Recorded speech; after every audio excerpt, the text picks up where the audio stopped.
bonsoir. Bonsoir. Merci d'être avec nous. Conseillère municipale Renaissance de Rosny-sous-Bois. Avec nous également Marion Parisset. Bonsoir. Bonsoir. Secrétaire générale du think tank Le Millénaire. Alors, quel est le sens de ce propos d'Éric Ciotti aujourd'hui qui finalement revient quelques jours après l'annonce du ministre de l'Intérieur Gérald Darmanin sur cette volonté d'exercer la double peine?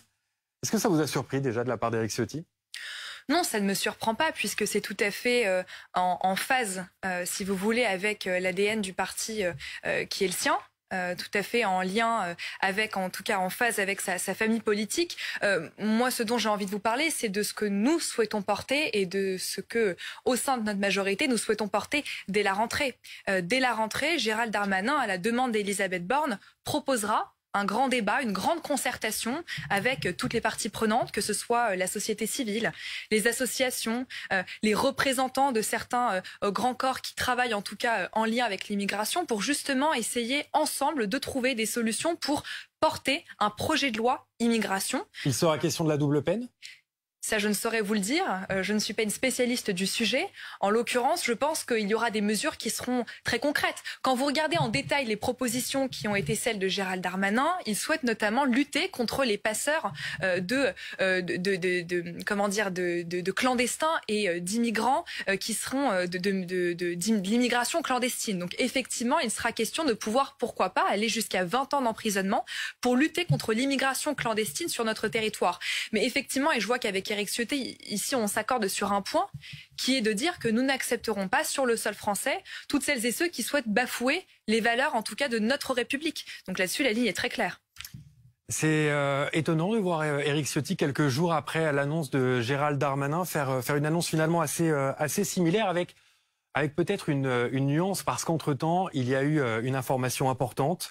Elle concerne l'imam Hassan Iqiyoussen, qui était visé par Gérald Darmanin pour des propos antisémites, homophobes et contraires à l'égalité homme-femme. Le tribunal administratif de Paris a suspendu hier après-midi cette procédure d'expulsion de l'imam vers le Maroc. Elle est là la différence? Éric Ciotti veut aller plus vite, plus loin? Aujourd'hui, Éric Ciotti, ce qu'il propose, enfin ce qui apparaît dans sa déclaration, c'est qu'il veut l'automaticité de cette double peine. Elle existe, cette double peine, mais aujourd'hui, il y a des catégories qui sont préservées, notamment lorsque les liens familiaux et les liens culturels sont extrêmement prégnants en France, et c'est le cas dans le cas de l'imam Iqiyoussen. La différence peut-être, c'est que là, il s'avance déjà sur le point auquel il veut parvenir in fine dans l'évolution des conditions dans lesquelles sont mises en place ces expulsions. Aujourd'hui, en fait, ce qui est bloquant, c'est pas uniquement ces catégories protégées, puisqu'elles peuvent être levées dans le cas d'atteinte fondamentale aux principes de la République, aux valeurs de la République, mais ces cas-là, ils sont quand même relativement limités au terrorisme, à des appels à la haine, et ça, il faut les caractériser. Et donc là, dans ce cas-là, je pense que ce qu'il veut faire, c'est élargir. Soit on pourrait élargir ces catégories, enfin ces principes-là, pour s'assurer qu'en gros, on intègre également aujourd'hui des choses qui n'étaient pas inscrites jusqu'à maintenant, comme pour l'imam en question, les questions d'appel à la discrimination homme-femme ou la remise en cause des attentats terroristes, par exemple. Et dans ce cas-là, ou bien l'autre option, c'est plutôt de travailler sur les catégories protégées et simplement de mettre fin à la protection. Et là, on se rend compte que ça va être la difficulté, ça va être la CEDH, encore une fois, l'article 8 de la CEDH qui nous dit qu'il y a ce droit à la vie familiale et à la vie privée. Et dans ce cas-là, c'est pas uniquement la CEDH qui est problématique, c'est l'interprétation qu'en font les juges. Alors justement, on va développer cela et puis l'aspect plus politique pour voir si les accointances qu'il peut y avoir sur ce sujet entre la droite et la majorité présidentielle vont pouvoir amener quelque chose, une loi notamment. Mais peut-être qu'on aurait dû commencer par ça, Guillaume Fard, la double peine pour les nuls. Oui. Ça ressemble à quoi? La double peine, ça veut dire qu'on peut vous condamner à une peine d'emprisonnement, première peine, et ensuite vous expulser, deuxième peine. C'est ça la double peine. Et la double peine, madame l'a dit, ça existe déjà. D'ailleurs, en 2018, ça a concerné près de 3000 personnes. C'est les derniers chiffres que j'ai réussi à retrouver dans nos archives. Donc le juge judiciaire, quand il vous condamne, il peut également décider qu'une fois que vous avez purgé votre peine de prison, vous serez expulsé. Ça arrive dans les affaires de vol aggravé, ça arrive dans les affaires de trafic de stupéfiants, ça peut arriver dans des affaires de terrorisme. Donc en clair, ça existe déjà. Le problème, c'est effectivement, alors ça peut être une affaire de seuil, parce qu'on peut considérer, et c'est le cas, que si vous êtes arrivé en France avant l'âge de 13 ans, ou que vous avez des attaches familiales parce que vous êtes en charge d'un enfant, par exemple aussi, on ne peut pas pratiquer cette double peine. Donc ça peut être cela, un des obstacles, ça peut être une question de critères. Et puis il y a un deuxième obstacle dont Éric Ciotti ne parle pas et qui lui est très concret, c'est un obstacle diplomatique. Parce qu'en fait, toute expulsion, qu'il s'agisse d'une double peine, d'une simple peine, d'une mesure administrative, etc. Il faut un accord de l'autre pays. Évidemment, et les pays d'origine n'ont absolument pas envie de reprendre des citoyens qui sont des délinquants. Donc ils font preuve d'une extrême mauvaise foi, et souvent ils contestent d'ailleurs que la personne est bien ressortissant de leur État, ou alors ils mettent toute une série de difficultés pour refuser ce qu'on appelle les laissez-passer consulaires. En clair, c'est le fait qu'on autorise une personne étrangère à repartir dans son pays d'origine.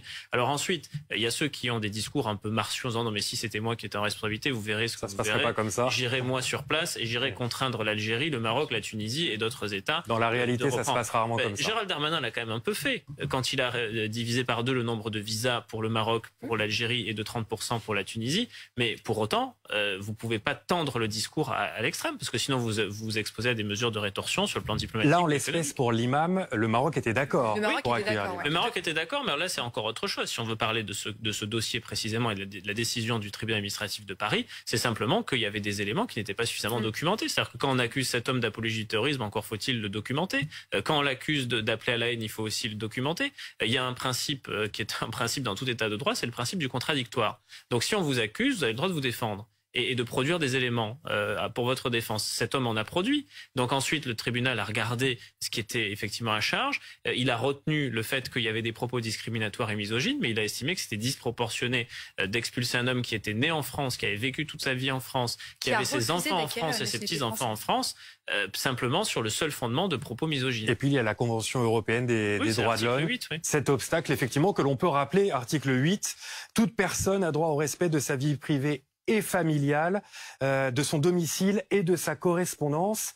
Voilà un texte qui finalement va peut-être régler le débat que nous sommes en train d'avoir, Shannon Seban, parce qu'on est au cœur du sujet avec la suspension par le tribunal administratif de Paris de l'expulsion de l'imam. Est-ce que cette loi, elle va voir le jour, celle que vous voulez mettre en place, ne serait-ce qu'à cause de ce texte-là, de cet article-là?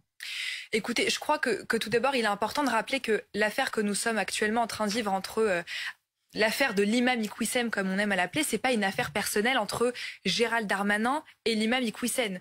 Ce n'est pas une affaire personnelle de personne à personne, c'est plutôt une affaire collective qui nous concerne, nous, Françaises et Français, sur le sol français. Et c'est un combat qui doit se mener pour la protection de nos libertés et la protection de nos valeurs. Donc peut-être qu'effectivement, ce sera l'occasion d'utiliser l'affaire de l'imam Iqwissem pour repenser notre politique d'immigration et d'asile sur le sol français. Mais alors comment concrètement contourner, si l'on peut contourner cette Convention européenne des droits de l'homme? Parce qu'il va falloir y passer par là pour mettre en place ce que vous souhaitez mettre en place avec la double peine. La justice, elle est ce qu'elle est. On ne peut pas se permettre aujourd'hui, en tout cas moi je ne peux pas me permettre de commenter une décision, en tout cas une décision qui a été prise par le tribunal administratif français. Et puis je pense qu'il est par ailleurs important d'être relativement prudent à l'heure où je vous parle, ce soir, samedi soir, puisque Gérald Darmanin vient de faire appel devant le Conseil d'État de cette décision du tribunal administratif. Donc le Conseil d'État a 48 heures pour se saisir de l'affaire, donc on va arriver à dimanche. Très rapidement. Dans la journée. On saura en tout cas quelle sera la décision finale de cette affaire, mais je crois qu'il est un petit peu trop tôt pour se prononcer à l'heure actuelle sur ce qui doit devenir en tout cas du contournement de la loi et de la juridiction de la Cour européenne des droits de l'homme. Il y a une chance que cette décision de justice soit inversée en appel par le Conseil d'État. Le Conseil d'État est souverain. Moi, je ne peux pas présumer de la décision du Conseil d'État. Après, au regard des éléments dont disposait le tribunal administratif de Paris, le tribunal administratif a considéré que c'était disproportionné. Mais il y a eu d'autres affaires dans les cas sur des référés dits de heure à heure. Le Conseil d'État est allé à l'encontre de la décision de premier instant. Je pense notamment à Manuel Valls qui voulait empêcher l'humoriste Dieudonné de tenir son spectacle Le Mur à Nantes. Le tribunal administratif avait autorisé le spectacle et le Conseil d'État l'avait finalement interdit. Donc vous voyez que vous pouvez avoir une décision du Conseil d'État qui qui est contraire à la décision de première instance. Donc ça, le Conseil d'État verra. Dans tous les cas, là, ce dont on parle, c'est de suspendre l'arrêté d'expulsion. Il y aura de toute façon un jugement au fond aussi, parce que tout cela part d'une affaire de non-renouvellement de titre de séjour. C'est ça aussi qu'il faut expliquer aux téléspectateurs. C'est qu'en réalité, au moment où le titre de séjour de cet homme devait être renouvelé, le ministère de l'Intérieur a refusé le renouvellement au motif que cet homme avait tenu, et c'est attesté, des propos antisémites entre 2003 et 2005, qu'il les avait réitérés en 2014, que certes il avait fait amende honorable en 2015, mais que tout de même c'est très grave de tenir des propos antisémites, et que par ailleurs il y avait des propos qui étaient des propos discriminatoires à l'adresse des femmes, disant que sur sa chaîne Facebook, il fallait qu'elle reste dans les cuisines et qu'elle ne pouvait pas côtoyer des hommes ou être libre de leur mouvement. C'est complètement contraire au principe de la République. D'ailleurs, le calendrier dans cette affaire est quand même étonnant. On parle de propos d'il y a 20 ans. Comment se fait-il qu'en 2022, cette affaire ressurgisse? Est-ce qu'il n'y a pas là un calendrier politique aussi? Sans doute en partie, mais c'est bien là tout le nœud du problème. C'est le calendrier est problématique, puisque entre les deux, le titre de séjour a déjà été renouvelé. Et donc, on peut considérer, en plus, sur la base je pense que sur ce type de propos, il peut y avoir en partie prescription aussi pour la justice qui va décider que finalement, il n'y a pas matière à se saisir puisque les propos datent d'il y a bien trop longtemps. Et donc, ça va être très difficile, il me semble, pour le Conseil d'État aujourd'hui d'aller à l'encontre de la décision du tribunal administratif, puisque de manière générale, il n'y a pas eu de poursuite judiciaire plus tôt sur les propos qui ont été tenus, donc ils n'ont pas été caractérisés par ailleurs. Il n'y a pas forcément une jurisprudence qui aille vraiment en faveur aujourd'hui d'un retour sur cette décision-là. Et je pense que justement, le tempo joue beaucoup dans cette décision-là et va jouer un rôle important sur la décision du Conseil d'État. La dimension politique qu'on ne peut pas ignorer. J'aimerais qu'on accueille d'ailleurs Andrea Cotarac, qui est en direct avec nous, le président RN du groupe Rassemblement National au Conseil régional Auvergne-Rhône-Alpes. Bonsoir, monsieur Cotarac. Merci d'être avec nous. Je constate qu'il y a peut-être une convergence dans le projet de la majorité présidentielle, dans celui d'Éric Ciotti des Républicains.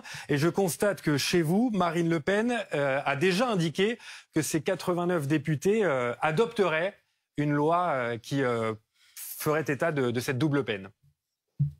Oui, alors il y a plusieurs sujets. C'est-à-dire que ce qu'on appelle la double peine, en réalité, n'en est pas une. Double peine, c'est être condamné 2 fois pour les mêmes faits. Or, il s'agit d'un seul et même fait, mais vous pouvez avoir un excès de vitesse et être condamné à la fois à une amende, à la fois en retrait de points et à la fois à une prison avec sursis. Donc, en réalité, on a, lors de l'élection présidentielle, rassemblé derrière nous 13 millions de voix sur la base d'un programme. Et il y avait effectivement une proposition de loi pour faire face aux idéologies islamistes, qui avait d'ailleurs été travaillée par Jean-Paul Garot, un ancien magistrat, qui disait des choses assez simples, assez claires. C'est-à-dire que, toutes les idéologies, y compris islamistes, qui troublent à l'ordre public, qui troublent la paix publique, qui sèment des divisions, des tensions au sein de la communauté nationale, eh bien, doivent être interdites sur notre sol. Ça vaut aussi pour les personnes de nationalité étrangère qui diffuseraient, qui manifesteraient publiquement ces idéologies-là, eh bien, pourraient être contraintes, malgré la situation familiale, malgré la situation personnelle, soit d'être expulsées du pays, soit même d'être interdites sur notre sol.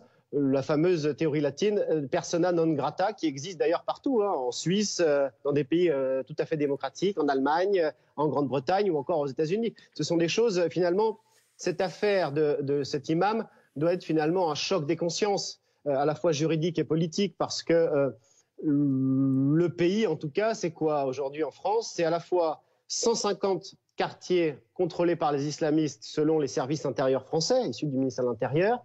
C'est derrière cet imam, nous avons aussi 3000 fichés de nationalité étrangère, fichés justement au fichier de traitement et de signalement de la radicalisation terroriste. Voilà, c'est ça la situation française. Et finalement, les Français ne comprendraient pas qu'une personne, qui n'est pas n'importe laquelle, c'est-à-dire c'est un imam, un chef religieux qui diffuse publiquement un prêche, une idéologie, des théories, puisse eh bien, rester dans le pays. Donc si je vous entends bien, vous allez la voter, cette loi, quand elle sera proposée à l'Assemblée nationale. Ah mais c'est nous qui la proposions, et je pense que c'est nous qui la proposons, puisqu'un projet de loi complet existe, qui est public. Et l'article 7, d'ailleurs, je peux vous le dire, de cette proposition de loi qui avait été proposée par Marine Le Pen, dit clairement qu'il faut passer outre cet article 8 de la CESDH, la Convention européenne de sauvegarde des droits de l'homme, qui en réalité est un vieil article, puisqu'il avait été fait à l'époque pour les personnes qui fuyaient le communisme sous la guerre froide. On n'en est plus du tout là. Et donc, il faudrait que la volonté populaire, la démocratie, puisse faire appliquer ces lois et éviter justement ces motifs récurrents qui sont au Conseil d'État et qui empêchent les OQTF d'être exécutés dans notre pays. C'est entendu. Merci Andrea Cottorac. Shannon Seban, il y a quand même une accointance qui se crée sur ce sujet entre vous, les Républicains et puis le Rassemblement national. Il y a un sujet qui est politique là aussi. Je crois que je ne sais pas s'il est question, si vous voulez, d'une accointance, ou en tout cas, je n'ai pas à me féliciter que le Rassemblement national ou les Républicains nous suivent sur ce sujet. Ce qui m'importe, c'est que nous arrivions, en tout cas, à la rentrée, à avoir un débat à l'Assemblée nationale et au Sénat qui oui, parce qu'avant la loi, il y aura le débat. D'ailleurs, pourquoi ce changement de méthode de la part de l'exécutif ? Parce que quand on souhaite porter un projet de loi sur l'immigration qui permettra de changer notre politique sur le sujet, je crois que 2 mois de concertation, ce n'est pas trop. Ce n'est pas trop. Il faut pouvoir associer toutes les parties prenantes dans l'élaboration de ce projet de loi, que ce soit les associations, que ce soit les élus locaux, que ce soit la société civile. Ça n'a pas toujours été la méthode du gouvernement. Mais vous savez, l'optique qui nous guide actuellement, nous avons une majorité relative à l'Assemblée nationale. Ce serait tout à fait présomptueux de notre part que de vous dire que nous allons agir de façon complètement en autarcie dans notre coin. Il n'est plus question de chapelle. Nous avons une majorité relative et nous avons un intérêt en parallèle qui est celui de pouvoir agir pour nos concitoyens. Donc il faut aller chercher les voix à droite ? Il ne faut pas aller chercher les voix à droite. Il faut pouvoir débattre. Il faut pouvoir aller concerter et prendre toutes les bonnes idées, qu'elles viennent de droite comme de gauche. Donc si aujourd'hui on a le Rassemblement national qui souhaite proposer certaines choses, eh bien qu'il le fasse au mois de septembre et au mois d'octobre quand il y aura ce grand débat, cette grande concertation à l'Assemblée nationale. Je tiens d'ailleurs à rappeler que dans ce projet de loi immigration que Gérald Darmanin, à la demande de la Première ministre, souhaite porter, il y a une proposition qui consiste à avoir une demande d'expulsion immédiate dès lors que la demande d'asile est refusée. Donc aujourd'hui, dès lors que le titre de séjour, si vous voulez, est refusé. Donc il y a des mesures qui sont concrètes sur la base des faits que nous avons pu observer ces dernières années. Et je tiens à le dire, nous n'avons pas attendu depuis 2017 pour agir en faveur de la lutte contre les immigrants clandestins. On a eu près de 30 000 titres de séjour qui ont été refusés par l'administration française depuis 2021. Donc ce sont des chiffres concrets. Nous avons augmenté le budget du ministère de l'Intérieur pour lutter contre l'immigration étrangère clandestine. Près de 70% de hausse. Et en 2022, c'est un budget qui s'élève à 144 millions d'euros. Donc ce sont des chiffres qui sont concrets. Et notre ligne, elle est claire, lutter contre l'immigration clandestine. Marion Pariset souhaite réagir. Oui, en fait, aujourd'hui, ce que cherche à faire Gérald Darmanin sur ce plan, c'est un peu ce qu'avait fait Emmanuel Macron sur le plan économique. C'est une manière de siphonner la droite. Et Emmanuel Macron avait très bien réussi, sauf qu'à la fin du précédent quinquennat, le constat était fait et ressortait d'ailleurs dans la plupart des sondages. Le point faible d'Emmanuel Macron, c'était le régalien. C'était les questions de justice, c'était les questions de sécurité. Et aujourd'hui, Gérald Darmanin, à travers ces positionnements-là, essaye de continuer l'entreprise qui avait été mise en place et qui a grandement fragilisé les Républicains et qui aujourd'hui pourrait continuer à assommer la droite telle qu'on la connaît. Et il joue sur ce deuxième pied que pour le moment, Emmanuel Macron n'a pas réussi à incarner. Et donc, Guillaume Fard, le sujet de la rentrée, ce sera la sécurité, après le pouvoir d'achat il y a quelques jours. Bon, ce sera d'abord en partie l'immigration. Ça a été annoncé par le ministre de l'Intérieur. Alors, pas dès septembre, plutôt au mois d'octobre, puisque entre-temps, la Première ministre a annoncé une concertation des partis politiques, des associations, etc. On comprend aussi en creux que c'est peut-être prématuré d'avoir ce type de débat dès septembre et que c'est peut-être pas plus mal sur un plan politique de les repousser pour le mois d'octobre. Donc, il y aura ce sujet-là. Concernant les questions de sécurité stricto sensu, le ministre de l'Intérieur a annoncé une autre loi, qui est une loi d'orientation et de programmation du ministère de l'Intérieur, une grande loi de programmation quinquennale, qui était déjà promise tout au long de la précédente législature et qui n'avait pas vu le jour, suscitant d'ailleurs à des moments de la précédente législature l'ire des syndicats de police, qui avaient d'ailleurs par exemple demandé la démission de Christophe Castaner. On s'en souvient, il l'avait d'ailleurs obtenu.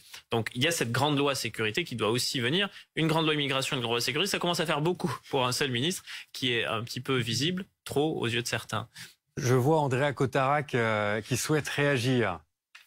Non, tout simplement parce que j'entends beaucoup de débats politiciens un petit peu, est-ce qu'ils veulent aspirer la droite, etc. Je crois que on a atteint un cap qui est en réalité très largement franchi. c'est celui qu'une grande majorité des Français, les 2/3, considèrent qu'il y a trop d'immigration dans notre pays. C'est 30% même chez l'électorat de Jean-Luc Mélenchon. On a 91% des Français qui considèrent que la justice n'est pas assez sévère. On voit qu'il y a à peu près 90% des obligations de quitter le territoire français qui ne sont pas exécutées. Et finalement, on voit quoi? On voit un manque de courage. On manque de courage à la fois pour expulser les personnes, mais aussi pour les intégrer. Souvenez-vous du débat sur Julian Assange. Il avait rendu service à la France. Le gouvernement Macron n'a pas eu le courage de lui donner le droit d'asile en France. Et on a des imams qui crachent sur la République, qui crachent sur le droit des femmes, sur nos compatriotes de confession juive, et eux, on ne peut pas les expulser parce qu'ils auraient 15 petits-enfants. On voit que l'État fort est absent et qu'il est temps qu'il redevienne. Alors dans ce débat de la double peine, il y a quand même quelques voix dissonantes. À gauche, par exemple, Grégory Doucet, maire de Lyon, et en situation de conflit d'ailleurs avec le ministre de l'Intérieur, Gérald Darmanin, au sujet des incidents à la Guillotière. Écoutez-le. Vous savez, en France, il y a un principe, c'est qu'on est sanctionné pour le délit ou le crime qu'on a commis. Voilà. Donc, que ce soit un étranger ou un Français, quand on commet un délit, on doit avoir une sanction qui est proportionnée et qui correspond à l'acte qui a été commis. Voilà. Rajouter une autre peine, ça s'appelle la double peine. Et justement, il y a déjà eu des débats, il y a déjà eu des études là-dessus qui démontrent que la double peine n'est même pas efficace en matière de réponse pénale. Voilà un discours intéressant, mais l'opposition, la seule sur ce sujet, la NUPES, va avoir quand même beaucoup de difficultés à exister. On voit déjà qu'il ignore quasiment, ou en tout cas il nie l'existence déjà de la double peine et de on pourrait aussi élargir ça. En fait, si on veut qualifier la double peine d'une manière différente, ce serait une condition aggravante. Et ça existe également dans la prise en compte des sanctions qui sont attribuées par la justice.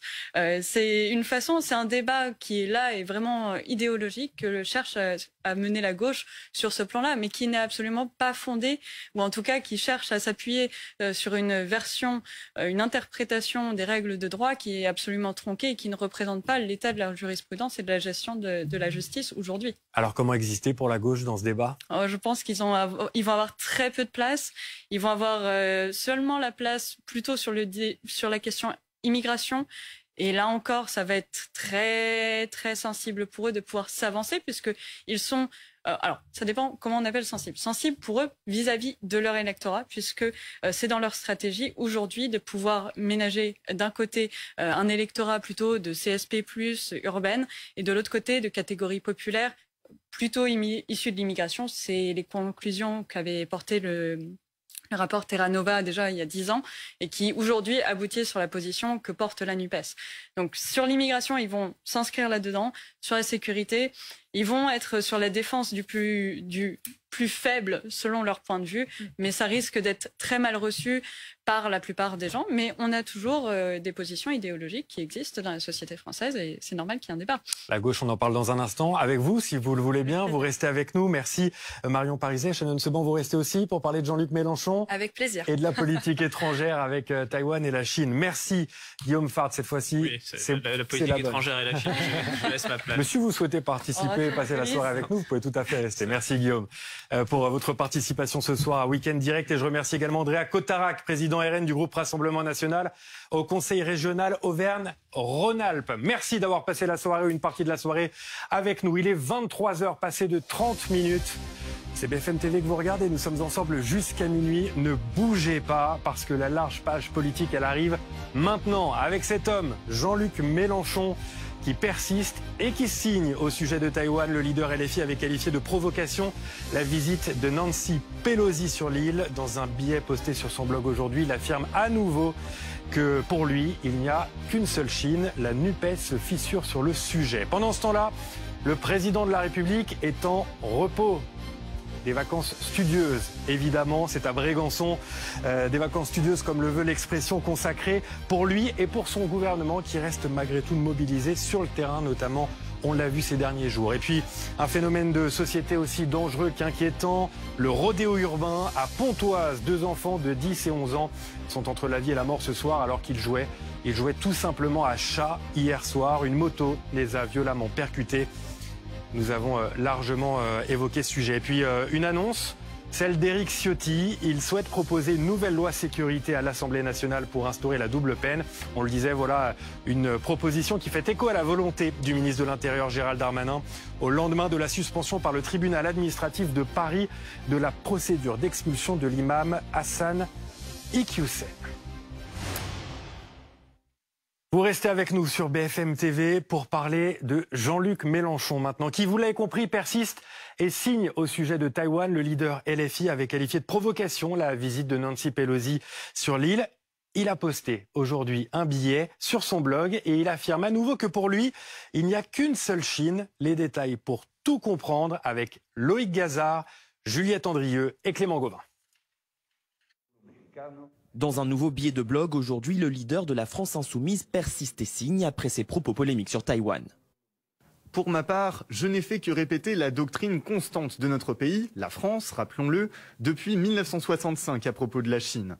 Elle a été encore confirmée par Jean-Yves Le Drian, alors ministre des Affaires étrangères de Macron, quand il a été interrogé sur le sujet. Il n'y a qu'une seule Chine. À gauche, sa première prise de position mercredi avait déjà divisé la coalition. Olivier Faure prenait ses distances. L'opportunité de la visite de Nancy Pelosi à Taïwan est discutable. La volonté des Taïwanais de vivre en démocratie ne l'est pas. Les représentants d'Europe Écologie Les Verts critiquaient ces propos. Nous avons des points de désaccord importants avec la France Insoumise et Jean-Luc Mélenchon. On ne peut pas aborder le sujet de la Chine sans aborder la question des valeurs, la question des droits de l'homme, la question des Ouïghours et la question de la dérive autoritaire d'un certain nombre de régimes. Ces premières fractures au sein de la coalition de gauche ne manquent pas d'être soulignées par la majorité présidentielle. On voit que les socialistes et bon nombre d'écologistes, à chaque fois qu'un responsable de la France Insoumise fait preuve d'excès, et c'est assez souvent, vous l'avez remarqué, ils ne savent plus où se mettre. Ils regardent leur pupitre, ils sont très mal à l'aise. Dans un message publié sur Twitter, l'ambassade de Chine a remercié Jean-Luc Mélenchon pour son soutien constant à la politique d'une seule Chine. Avec nous ce soir, Shannon Seban est restée conseillère municipale Renaissance de Rosny-sous-Bois, Marion Pariset, secrétaire générale du think tank, le Millénaire, et un spécialiste nous rejoint, docteur en géopolitique de l'Université de Paris 8 et spécialiste donc de la Chine, Pierre Picard. Merci d'être avec nous pour évoquer ce sujet donc de Jean-Luc Mélenchon qui persiste, qui signe sa position. Comment avez-vous réagi, Shannon Seban, en voyant aujourd'hui Jean-Luc Mélenchon confirmer ce qu'il avait dit un peu plus tôt sur une Chine unie, une Chine seule, ce qui n'est pas tant d'ailleurs le problème. Le mot provocation pour qualifier la visite de Nancy Pelosi fait peut-être plus débat ce soir. Je ne suis absolument pas surprise. C'est tout à fait conforme à l'idéologie de Jean-Luc Mélenchon et à son amour pour les régimes dictatoriaux.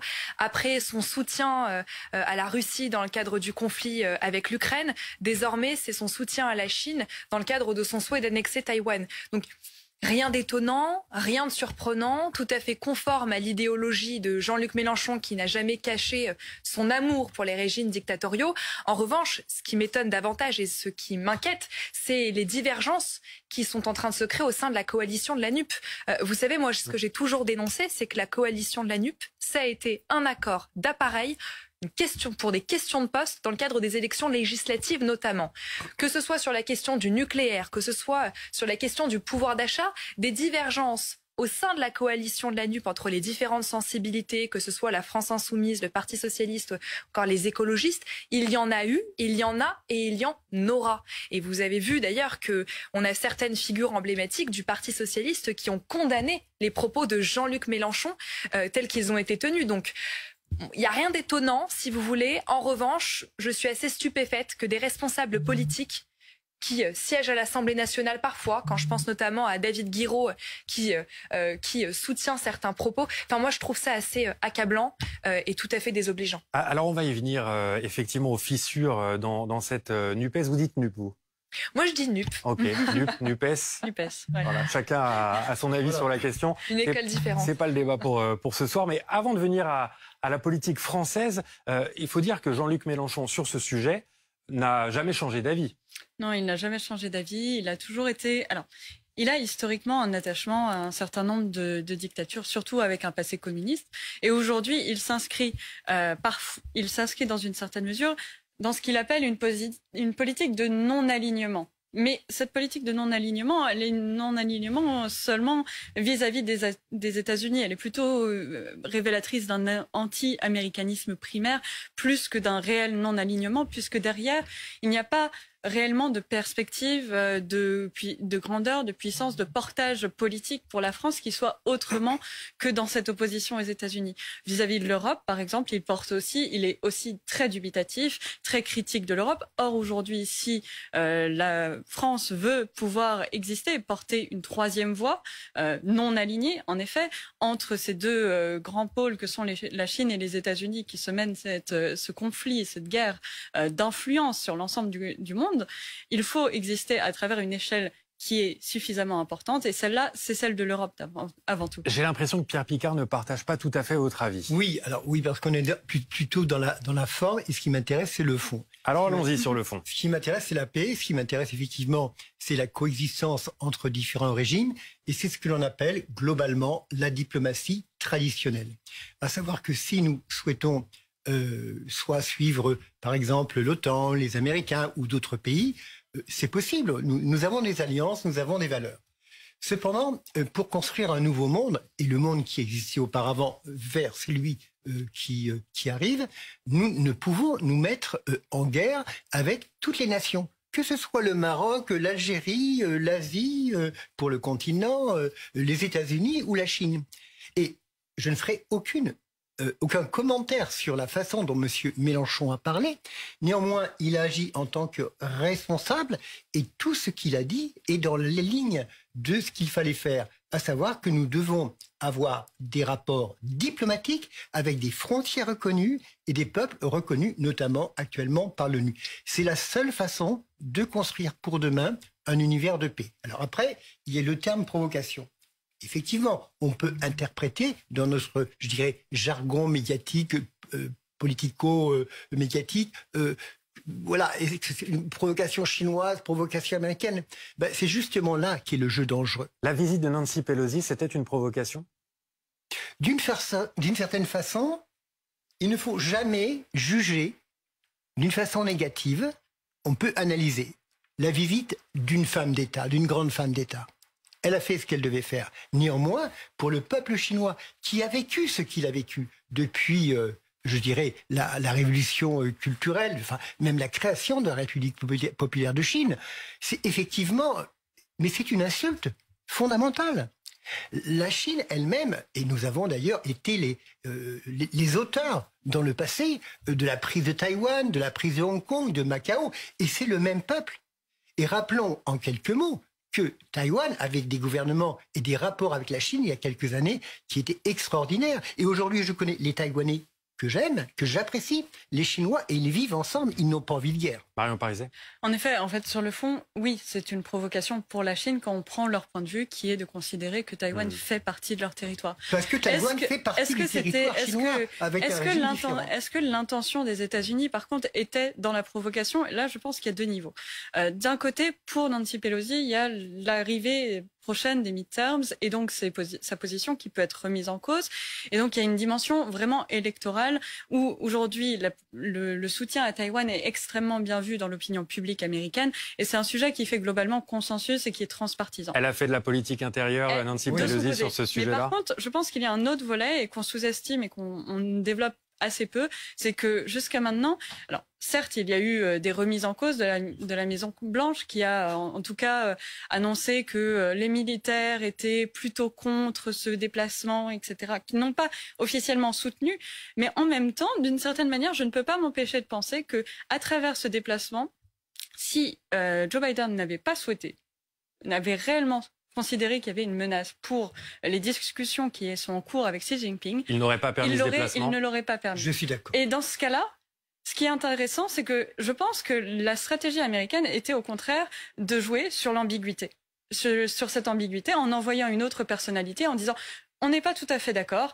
mais elle y va quand même. De toute façon, c'est sa décision. C'est un pari risqué. Ce qui est un pari risqué, mais ce qui est une méthode qui est appliquée généralement dans la guerre hybride, puisqu'il s'agit en fait de jouer un peu sous les seuils d'agression, en se disant que le partenaire adverse va pas pouvoir être en mesure de réagir de manière très agressive, parce qu'on sera en effet à un niveau d'ambiguïté qui ne permet pas de déclarer clairement les intentions. D'ailleurs, les États-Unis aujourd'hui, je vous laisse terminer, ont annulé les opérations militaires prévues de longue date et qui n'avaient rien à voir avec ce conflit pour justement faire un pas en arrière. Oui, mais or la Chine connaît très bien les pratiques de la guerre hybride. La Chine applique et travaille sur l'ensemble des secteurs dans l'ensemble du monde. Et je pense qu'ils n'ont absolument pas été dupes de la manœuvre américaine qui était justement d'apparaître sous les radars. Et dans ce cas-là, eux ne sont pas tombés dans le panneau qui est par contre celui d'un certain nombre de pays dans leur relation avec la Chine qui ne sont pas capables de percevoir ces signaux faibles d'implantation un peu insidieuse. Et eux, au contraire, n'ont pas loupé l'opportunité et ont répondu extrêmement fermement pour ne pas laisser la place à ce message-là. Oui, c'est un petit peu ce qu'on appelle l'art de la guerre, quand il est tourné d'une façon non pas malsaine, mais dans un intérêt particulier, à savoir que lorsqu'il y a une perte de pouvoir d'une grande nation, et ça depuis des lustres et des lustres, effectivement, la tentative, c'est effectivement de faire des guerres ou d'affaiblir l'ennemi, ou d'affaiblir ses ennemis qui peuvent devenir des ennemis. Donc là, oui, la logique, on peut imaginer, on va mettre le conditionnel, on peut imaginer effectivement que semer un petit peu des désordres autour de soi, ça peut éventuellement faciliter les choses. Mais ce n'est pas l'intérêt de l'Amérique, c'est pas l'intérêt des Américains, c'est pas l'intérêt de l'Europe. Notre intérêt, c'est de construire un nouveau monde dont j'ai parlé tout à l'heure. Alors, cette discussion est passionnante, merci pour ça. Merci. Mais si ça vous dérange pas, j'aimerais revenir à notre Jean-Luc Mélenchon en France. Vous avez été très critique, on l'a entendu à l'instant, Shannon Seban. Pour autant, sur le fond, la position de Jean-Luc Mélenchon n'est pas si éloignée, elle n'est même pas du tout éloignée de la position française, celle de Catherine Colonna, exprimée dans les colonnes de Libération il y a quelques jours de cela. On va le lire ensemble d'ailleurs. La position de la France à l'égard de la Chine n'a pas changé depuis sa reconnaissance de la République populaire en 1964, et donc la France s'en tient à sa politique d'une seule Chine. C'est ce que dit Jean-Luc Mélenchon. Il n'y a qu'une seule Chine. Moi, ce qui me dérange d'abord et avant tout, c'est le fait que Jean-Luc Mélenchon, dans cette histoire, il ne cherche pas à défendre les valeurs de liberté et démocratie, mais il cherche à servir ses propres intérêts. Et avant toute chose, je crois qu'il devrait peut-être consulter en interne quelles sont les positions des différentes sensibilités qui composent la coalition de la NUP. Quand vous avez Julien Bayou pour Europe Écologie Les Verts qui condamne ouvertement les propos qui ont été tenus par Jean-Luc Mélenchon, quand vous avez Valérie Rabault, membre du Parti Socialiste, qui condamne elle aussi ouvertement les propos qui ont été tenus par Jean-Luc Mélenchon, je pense qu'il y a quand même une certaine difficulté et que Jean-Luc Mélenchon, en tant que figure emblématique, on va dire, de cette coalition de la NUP, devrait peut-être se poser des questions. Moi, ce qui m'embête, si vous voulez, c'est qu'aujourd'hui, on a l'impression que Jean-Luc Mélenchon sert ses propres intérêts avant de servir les intérêts de nos concitoyens. Je vois que vous avez envie de parler de la NUPES, alors on y va sur la NUPES, parce que c'est vrai qu'il y a là un sujet politique majeur, une dissension peut-être la plus grande depuis la création de la NUPES il y a quelques semaines maintenant. Est-ce que cela peut avoir des conséquences là dans les prochaines semaines? Parce que vous avez cité Julien Bayou, Valérie Rabault, on peut parler d'Olivier Faure aussi, qui a été peut-être moins offensif que Julien Bayou, mais qui a quand même jugé que l'opportunité de la visite de Nancy Pelosi à Taïwan était discutable, mais que la volonté des Taïwanais de vivre en démocratie, elle, ne l'était pas. Alors c'est quoi la suite pour la NUPES? Ça va être très compliqué parce qu'on voit vraiment l'opposition entre la vision plutôt altermondialiste de Mélenchon qui veut s'opposer finalement à l'ancienne façon de faire de la diplomatie en mettant fin à une forme de libéralisme et d'occidentalisme dans les approches et au contraire l'ADN original de la gauche qui est plutôt droit de l'homiste, universaliste et qui porte la question des valeurs. Or, par contre, dès le départ, lorsque la NUPES s'est créée, la question des relations internationales a été laissée hors de la table des négociations. C'était clair dès le début, puisque l'accord sur lequel s'est créée la NUPES, c'était dans le but d'obtenir potentiellement le poste de Premier ministre dans le cadre d'une cohabitation. Et le Premier ministre n'ayant pas les prérogatives sur les relations internationales, c'était bien pratique pour eux de pouvoir éviter les sujets qui fâchent. Sauf que le problème là, maintenant, il est sur la table. Et il faut le régler. Il faut le régler, mais alors pas forcément. Non. Je pense que faut le laisser sous le tapis. Aujourd'hui, ils sont capables d'avoir des débats en interne et on le voit déjà au Parlement, à l'Assemblée nationale, ils sont capables de ne pas voter exactement pareil sur tous les textes. Or, il me semble que c'est au contraire ce qu'ils avaient choisi dès le départ, d'afficher une alliance qui ne soit pas une alliance totale. Aujourd'hui, est-ce que cette dissension-là va suffire à faire exploser cette alliance? J'en doute, parce que justement, c'était déjà un peu les bases sur lesquelles ils s'étaient fondés. Par contre, en effet, sur les termes de leur communication vers l'extérieur, vers leur électorat, ça peut créer un peu des messages mitigés et qui peuvent être mal compris par les électeurs. Mais pour le moment, ils n'ont pas d'élection à court terme, donc ils n'ont pas ce problème-là immédiatement. C'est plus dans leur relation avec leurs concitoyens, avec leurs concitoyens, que ça va être problématique. Je me mets aujourd'hui à la place d'un de nos concitoyens lambda. Je trouve que le message qui est renvoyé est tout à fait brouillon. Là, on parle ici de la position de cette coalition sur la politique étrangère, mais quid de la position de cette coalition sur des sujets essentiels qui sont le nucléaire, par exemple. Là-dessus, on a là aussi en interne des positions qui sont tout à fait antagonistes. Et ce sont des sujets centraux qui nous animeront au cours des prochaines années, bien évidemment. Nous souhaitons porter au sein de notre majorité une loi d'orientation énergie-climat dès la rentrée avec une grande concertation au Parlement.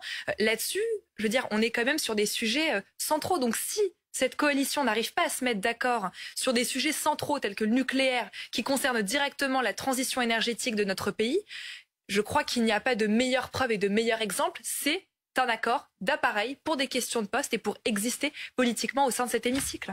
Pierre Picard, est-ce que ça vous étonne de voir que c'est un sujet international et un sujet majeur de l'actualité qui provoque ces dissensions, ces premières difficultés à la NUPES? C'est naturel d'avoir des divergences au sein d'un parti et n'importe lequel d'ailleurs. Là, ce sont des sujets importants. Ils sont des sujets importants. Et c'est vrai que, en même temps, par rapport, je dirais, au débat international qui a lieu sur ce sujet, comme sur la guerre en Ukraine, oui, effectivement, ça me pose problème. Mais pour les partis, je trouve ça finalement très, très démocratique. Mais ça me pose problème de voir que on en fait une affaire franco-française. Et pour citer quelques pays, non pas la Chine, mais en Asie, on s'aperçoit qu'il y a des débats également sur ce genre d'idées. Nucléaire, environnement, quelle attitude diplomatique adopter. Mais généralement, on arrive à un consensus favorable au pays et à la région. Et en France, c'est beaucoup plus difficile. On est plutôt dans le combat. Moi, je préférerais qu'on soit, y compris à la NUPES, vous dites, qu'on soit un peu plus unis et qu'on réfléchisse. Je ne crois pas que ce soit des débats sur lesquels on doit se fâcher. Marion Pariser, rien ne va se passer donc jusqu'à la prochaine élection concernant la NUPES? Ils peuvent avoir des débats en interne, mais pour le moment, ils ont des groupes à l'Assemblée nationale qui sont chacun à son groupe individuel. C'est une alliance qui est qui chapeaute ces groupes-là. En interne, ils peuvent très bien décider de porter des messages différents. Et ils l'ont mais le message est moins fort. Mais le message est moins fort. Et c'est ça la difficulté. Et pour le moment, je pense qu'ils n'ont pas... alors, ils peuvent chercher à rentrer un peu dans la joute aussi, parce que derrière la NUPES, c'est aussi l'avenir de la gauche qui se joue. Et même s'ils ont fait cette alliance, chacun des partis à l'intérieur souhaite peser sur la ligne principale, souhaite exister, souhaite pouvoir faire valoir sa position propre et regagner peut-être des points pour une grande partie de ceux les plus petits. On pense au PS, on pense à Europe Écologie Les Verts, qui ont peut-être tendance à se faire un peu écraser dans une alliance où LFI est au contraire très puissant et a tendance à donner beaucoup de voix. Donc là, sur ces thématiques-là, au contraire, ils peuvent exister et ils ont moyen de pouvoir essayer de faire le jeu pour la suite. Donc au contraire, ils vont continuer à échanger. Et ça ne va pas forcément faire exploser aujourd'hui l'alliance, de mon point de vue. Shannon Seban. Il y a tout de même des élections à venir dans les prochaines années. On a les sénatoriales en 2023. Nous avons ensuite les élections européennes, les municipales, les présidentielles, les législatives, les départementales. Donc des échéances électorales à venir, il y en aura. Beaucoup. Et je suis en tout cas très curieuse de voir la façon dont cette coalition parviendra à se maintenir dans le cadre de ces prochaines élections. Ce sera assez intéressant de voir à quel point on a une coalition qui est solide.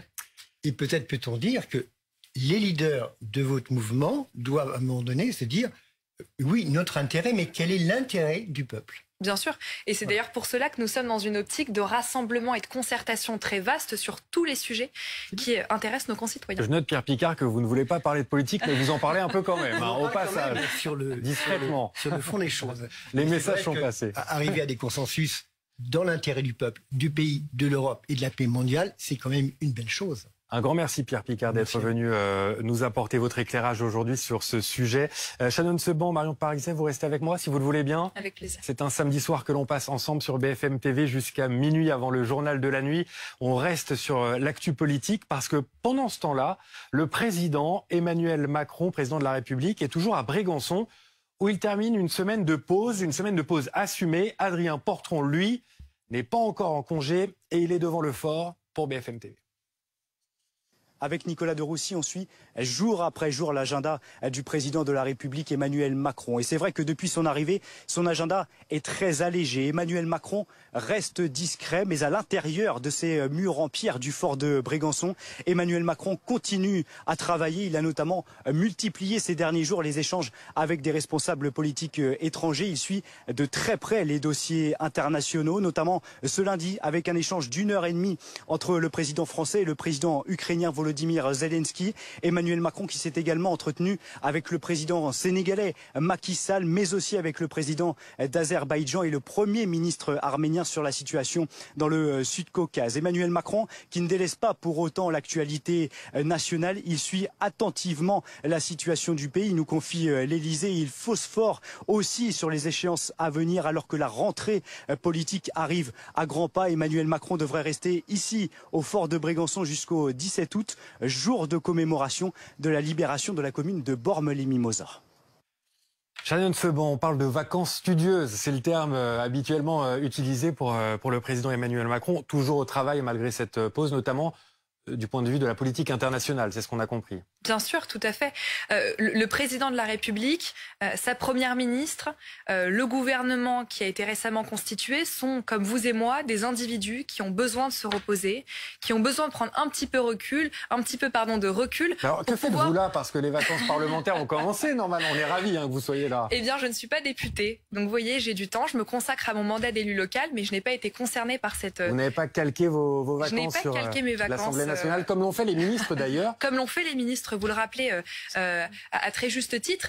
Non, le message que je veux dire, c'est que nous avons en tout cas eu un début de quinquennat très chargé et très studieux, que ce soit à la fois pour le président de la République, pour sa première ministre et pour le gouvernement de façon très large. Nous avons réussi en très peu de temps à faire adopter à la fois le projet de loi pouvoir d'achat, nous avons réussi à faire adopter le projet de loi de finances rectificative qui permet de pouvoir allouer près de 20 milliards d'euros pour protéger les Français face à l'inflation.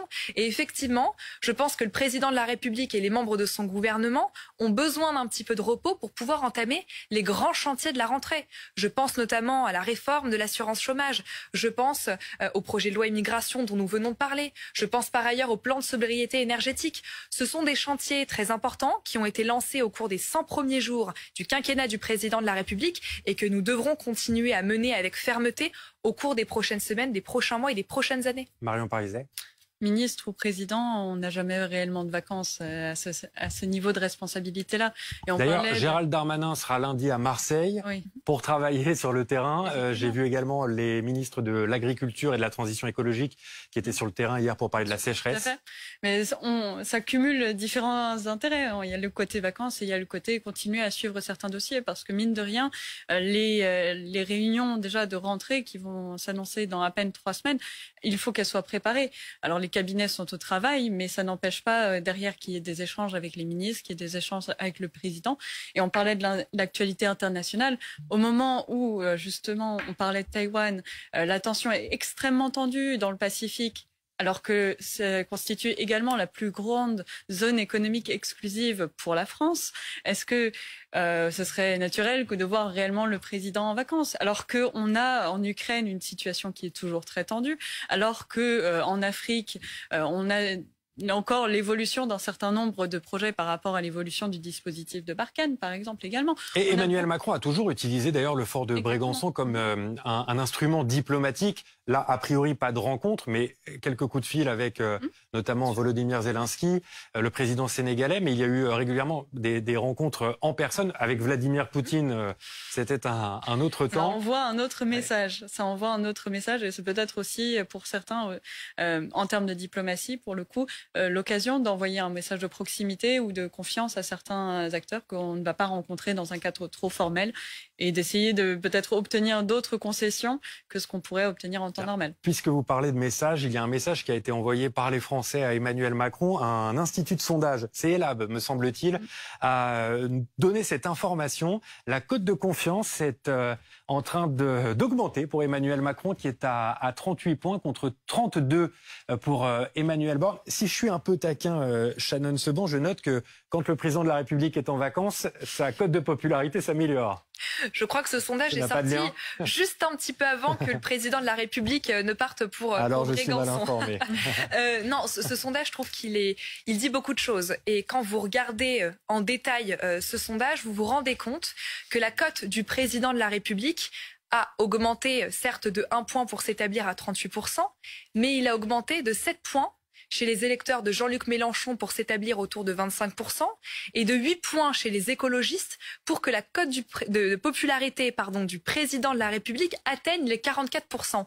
Ça veut donc dire qu'aujourd'hui, par la politique que nous avons menée ces dernières années, nous avons en tout cas réussi à convaincre une partie de l'électorat de gauche, en tout cas de la France insoumise et des écologistes.